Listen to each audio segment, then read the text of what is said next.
لا إله إلا الله محمد رسول الله. لا إله إلا الله محمد رسول الله. لا إله إلا الله محمد رسول الله. سيقول السفهاء من الناس ما ولاهم عن قبلتهم التي كانوا عليها قل لله المشرق والمغرب يهدي من يشاء إلى صراط مستقيم وكذلك جعلناكم أمة وسطا لتكونوا شهداء على الناس ويكون الرسول عليكم شهيدا وما جعلنا القبلة التي كنت عليها إلا لنعلم من يتبع الرسول ممن ينقلب على عقبيه وإن كانت لكبيرة إلا على الذين هدى الله وما كان الله ليضيع إيمانكم إن الله بالناس لرءوف رحيم. قد نرى تقلب وجهك في السماء فلنولينك قبلة ترضاها فول وجهك شطر المسجد الحرام وحيث ما كنتم فولوا وجوهكم شطره وإن الذين أوتوا الكتاب ليعلمون أنه الحق من ربهم وما الله بغافل عما يعملون. ولئن أتيت الذين أوتوا الكتاب بكل آية ما تبعوا قبلتك وما أنت بتابع قبلتهم وما بعضهم بتابع قبلة بعض ولئن اتبعت أهواءهم من بعد ما جاءك من العلم إنك إذا لمن الظالمين. الذين آتيناهم الكتاب يعرفونه كما يعرفون أبناءهم وإن فريقا منهم ليكتمون الحق وهم يعلمون. الحق من ربك فلا تكونن من الممترين. ولكل وجهة هو موليها فاستبقوا الخيرات أينما تكونوا يأت بكم الله جميعا إن الله على كل شيء قدير. ومن حيث خرجت فول وجهك شطر المسجد الحرام وإنه للحق من ربك وما الله بغافل عما تعملون. ومن حيث خرجت فول وجهك شطر المسجد الحرام وحيث ما كنتم فولوا وجوهكم شطره لئلا يكون للناس عليكم حجة إلا الذين ظلموا منهم فلا تخشوهم واخشوني ولأتم نعمتي عليكم ولعلكم تهتدون. كما أرسلنا فيكم رسولا منكم يتلو عليكم آياتنا ويزكيكم ويعلمكم الكتاب والحكمة ويعلمكم ما لم تكونوا تعلمون فاذكروني أذكركم واشكروا لي ولا تكفرون. يا أيها الذين آمنوا استعينوا بالصبر والصلاة إن الله مع الصابرين. ولا تقولوا لمن يقتل في سبيل الله أموات بل أحياء ولكن لا تشعرون. ولنبلونكم بشيء من الخوف والجوع ونقص من الأموال والأنفس والثمرات وبشر الصابرين الذين إذا أصابتهم مصيبة قالوا إنا لله وإنا إليه راجعون أولئك عليهم صلوات من ربهم ورحمة وأولئك هم المهتدون. إن الصفا والمروة من شعائر الله فمن حج البيت أو اعتمر فلا جناح عليه أن يطوف بهما ومن تطوع خيرا فإن الله شاكر عليم. إن الذين يكتمون ما أنزلنا من البينات والهدى من بعد ما بيناه للناس في الكتاب أولئك يلعنهم الله ويلعنهم اللاعنون إلا الذين تابوا وأصلحوا وبينوا فأولئك أتوب عليهم وأنا التواب الرحيم. إن الذين كفروا وماتوا وهم كفار أولئك عليهم لعنة الله والملائكة والناس أجمعين خالدين فيها لا يخفف عنهم العذاب ولا هم ينظرون. وإلهكم إله واحد لا إله إلا هو الرحمن الرحيم. إن في خلق السماوات والأرض واختلاف الليل والنهار والفلك التي تجري في البحر بما ينفع الناس وما أنزل الله من السماء من ماء فأحيا به الأرض بعد موتها وبث فيها من كل دابة وتصريف الرياح والسحاب المسخر بين السماء والأرض لآيات لقوم يعقلون. ومن الناس من يتخذ من دون الله أندادا يحبونهم كحب الله والذين آمنوا أشد حبا لله. ولو يرى الذين ظلموا إذ يرون العذاب أن القوة لله جميعا وأن الله شديد العذاب إذ تبرأ الذين اتبعوا من الذين اتبعوا ورأوا العذاب وتقطعت بهم الأسباب. وقال الذين اتبعوا لو أن لنا كرة فنتبرأ منهم كما تبرأوا منا كذلك يريهم الله أعمالهم حسرات عليهم وما هم بخارجين من النار. يا أيها الناس كلوا مما في الأرض حلالا طيبا ولا تتبعوا خطوات الشيطان إنه لكم عدو مبين. إنما يأمركم بالسوء والفحشاء وأن تقولوا على الله ما لا تعلمون. وإذا قيل لهم اتبعوا ما أنزل الله قالوا بل نتبع ما ألفينا عليه آباءنا أولو كان آباؤهم لا يعقلون شيئا ولا يهتدون. ومثل الذين كفروا كمثل الذي ينعق بما لا يسمع إلا دعاء ونداء صم بكم عمي فهم لا يعقلون. يا أيها الذين آمنوا كلوا من طيبات ما رزقناكم واشكروا لله إن كنتم إياه تعبدون. إنما حرم عليكم الميتة والدم ولحم الخنزير وما أهل به لغير الله فمن اضطر غير باغ ولا عاد فلا إثم عليه إن الله غفور رحيم. إن الذين يكتمون ما أنزل الله من الكتاب ويشترون به ثمنا قليلا أولئك ما يأكلون في بطونهم إلا النار ولا يكلمهم الله يوم القيامة ولا يزكيهم ولهم عذاب أليم. أولئك الذين اشتروا الضلالة بالهدى والعذاب بالمغفرة فما أصبرهم على النار ذلك بأن الله نزل الكتاب بالحق وإن الذين اختلفوا في الكتاب لفي شقاق بعيد. ليس البر أن تولوا وجوهكم قبل المشرق والمغرب ولكن البر من آمن بالله واليوم الآخر والملائكة والكتاب والنبيين وآتى المال على حبه ذوي القربى واليتامى والمساكين وابن السبيل والسائلين وفي الرقاب وأقام الصلاة وآتى الزكاة والموفون بعهدهم إذا عاهدوا والصابرين في البأساء والضراء وحين البأس أولئك الذين صدقوا وأولئك هم المتقون. يا أيها الذين آمنوا كتب عليكم القصاص في القتل الحر بالحر والعبد بالعبد والأنثى بالأنثى فمن عفي له من أخيه شيء فاتباع بالمعروف وأداء إليه بإحسان ذلك تخفيف من ربكم ورحمة فمن اعتدى بعد ذلك فله عذاب أليم. ولكم في القصاص حياة يا أولي الألباب لعلكم تتقون. كتب عليكم إذا حضر أحدكم الموت إن ترك خيرا الوصية للوالدين والأقربين بالمعروف حقا على المتقين فمن بدله بعدما سمعه فإنما إثمه على الذين يبدلونه إن الله سميع عليم.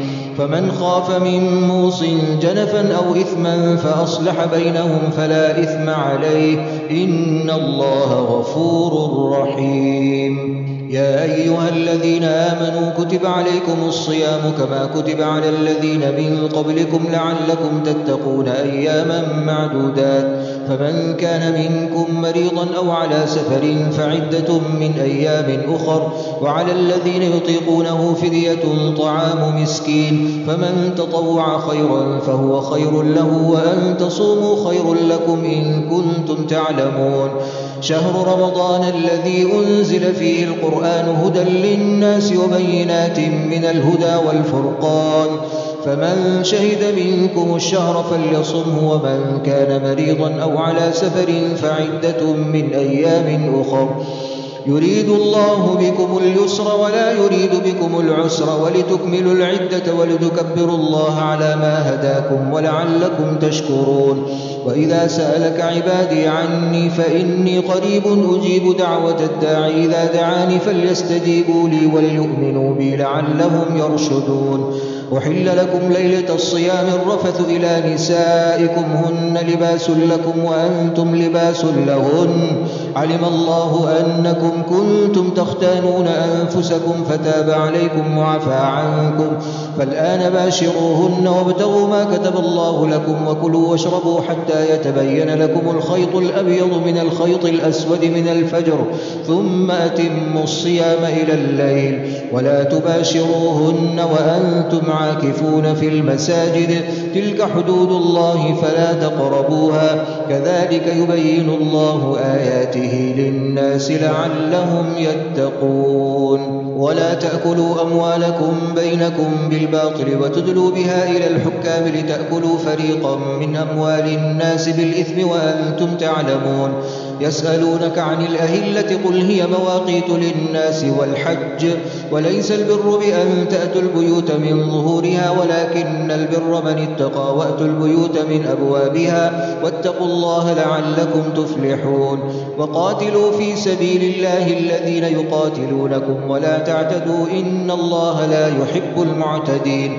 وقتلوهم حيث ثقفتموهم وأخرجوهم من حيث أخرجوكم والفتنة أشد من القتل ولا تقاتلوهم عند المسجد الحرام حتى يقاتلوكم فيه فإن قاتلوكم فاقتلوهم كذلك جزاء الكافرين. فإن انتهوا فإن الله غفور رحيم. وقاتلوهم حتى لا تكون فتنة ويكون الدين لله فإن انتهوا فلا عدوان إلا على الظالمين. الشهر الحرام بالشهر الحرام والحرمات قصاص فمن اعتدى عليكم فاعتدوا عليه بمثل ما اعتدى عليكم واتقوا الله واعلموا أن الله مع المتقين. وأنفقوا في سبيل الله ولا تلقوا بأيديكم إلى التهلكة وأحسنوا إن الله يحب المحسنين. وأتموا الحج والعمرة لله فإن أحصرتم فما استيسر من الهدي ولا تحلقوا رؤوسكم حتى يبلغ الهدي محله فمن كان منكم مريضا أو به أذى من رأسه ففدية من صيام أو صدقة أو نسك فإذا أمنتم فمن تمتع بالعمرة إلى الحج فما استيسر من الهدي فمن لم يجد فصيام 3 أيام في الحج و7 إذا رجعتم تلك 10 كاملة ذلك لمن لم يكن أهله حاضر المسجد الحرام واتقوا الله واعلموا أن الله شديد العقاب. الحج أشهر معلومات فمن فرض فيهن الحج فلا رفث ولا فسوق ولا جدال في الحج وما تفعلوا من خير يعلمه الله وتزودوا فإن خير الزاد التقوى واتقون يا أولي الألباب. ليس عليكم جناح أن تبتغوا فضلا من ربكم فإذا أفضتم من عرفات فاذكروا الله عند المشعر الحرام واذكروه كما هداكم وإن كنتم من قبله لمن الضالين. ثم أفيضوا من حيث أفاض الناس واستغفروا الله إن الله غفور رحيم. فإذا قضيتم مناسككم فاذكروا الله كذكركم آباءكم أو أشد ذكرا فمن الناس من يقول ربنا آتنا في الدنيا وما له في الآخرة من خلاق ومنهم من يقول ربنا آتنا في الدنيا حسنة وفي الآخرة حسنة وقنا عذاب النار أولئك لهم نصيب مما كسبوا والله سريع الحساب. واذكروا الله في أيام معدودات فمن تعجل في يومين فلا إثم عليه ومن تأخر فلا إثم عليه لمن اتقى واتقوا الله واعلموا أنكم إليه تحشرون. ومن الناس من يعجبك قوله في الحياة الدنيا ويشهد الله على ما في قلبه وهو ألد الخصام وإذا تولى سعى في الأرض ليفسد فيها ويهلك الحرث والنسل والله لا يحب الفساد. وإذا قيل له اتق الله أخذته العزة بالإثم فحسبه جهنم ولبئس المهاد. ومن الناس من يشري نفسه ابتغاء مرضات الله والله رؤوف بالعباد. يا أيها الذين آمنوا ادخلوا في السلم كافة ولا تتبعوا خطوات الشيطان إنه لكم عدو مبين فإن زللتم من بعد ما جاءتكم البينات فاعلموا أن الله عزيز حكيم هل ينظرون إلا أن يأتيهم الله في ظلل من الغمام والملائكة وقضي الأمر وإلى الله ترجع الأمور سل بني إسرائيل كم آتيناهم من آية بينة ومن يبدل نعمة الله من بعد ما جاءته فإن الله شديد العقاب زين للذين كفروا الحياة الدنيا ويسخرون من الذين آمنوا والذين اتقوا فوقهم يوم القيامة والله يرزق من يشاء بغير حساب كان الناس أمة واحدة فبعث الله النبيين مبشرين ومنذرين وأنزل معهم الكتاب بالحق ليحكم بين الناس فيما اختلفوا فيه وما اختلف فيه إلا الذين أوتوه من بعد ما جاءتهم البينات بغيا بينهم فهدى الله الذين آمنوا لما اختلفوا فيه من الحق بإذنه والله يهدي من يشاء إلى صراط مستقيم أم حسبتم أن تدخلوا الجنة ولما يأتكم مثل الذين خلوا من قبلكم مستهم البأساء والضراء وزلزلوا حتى يقول الرسول والذين آمنوا معه متى نصر الله ألا إن نصر الله قريب يسألونك ماذا ينفقون قل ما أنفقتم من خير فللوالدين والأقربين واليتامى والمساكين وابن السبيل وما تفعلوا من خير فإن الله به عليم كتب عليكم القتال وهو كره لكم وعسى أن تكرهوا شيئا وهو خير لكم وعسى أن تحبوا شيئا وهو شر لكم والله يعلم وأنتم لا تعلمون يسألونك عن الشهر الحرام قتال فيه قل قتال فيه كبير وصد عن سبيل الله وكفر به والمسجد الحرام وإخراج أهله منه أكبر عند الله والفتنة أكبر من القتل ولا يزالون يقاتلونكم حتى يردوكم عن دينكم إن استطاعوا ومن يرتد منكم عن دينه فيمت وهو كافر فأولئك حبطت أعمالهم في الدنيا والآخرة وأولئك أصحاب النار هم فيها خالدون إن الذين آمنوا والذين هاجروا وجاهدوا في سبيل الله أولئك يرجون رحمة الله والله غفور رحيم يسألونك عن الخمر والميسر قل فيهما إثم كبير ومنافع للناس وإثمهما أكبر من نفعهما ويسألونك ماذا ينفقون قل العفو كذلك يبين الله لكم الآيات لعلكم تتفكرون في الدنيا والآخرة ويسألونك عن اليتامى قل إصلاح لهم خير وإن تخالطوهم فإخوانكم والله يعلم المفسد من المصلح ولو شاء الله لأعنتكم إن الله عزيز حكيم ولا تنكحوا المشركات حتى يؤمن ولأمة مؤمنة خير من مشركة ولو أعجبتكم ولا تنكحوا المشركين حتى يؤمنوا ولعبد مؤمن خير من مشرك ولو أعجبكم أولئك يدعون إلى النار والله يدعو إلى الجنة والمغفرة بإذنه ويبين آياته للناس لعلهم يتذكرون ويسألونك عن المحيض قل هو أذى فاعتزلوا النساء في المحيض ولا تقربوهن حتى يطهرن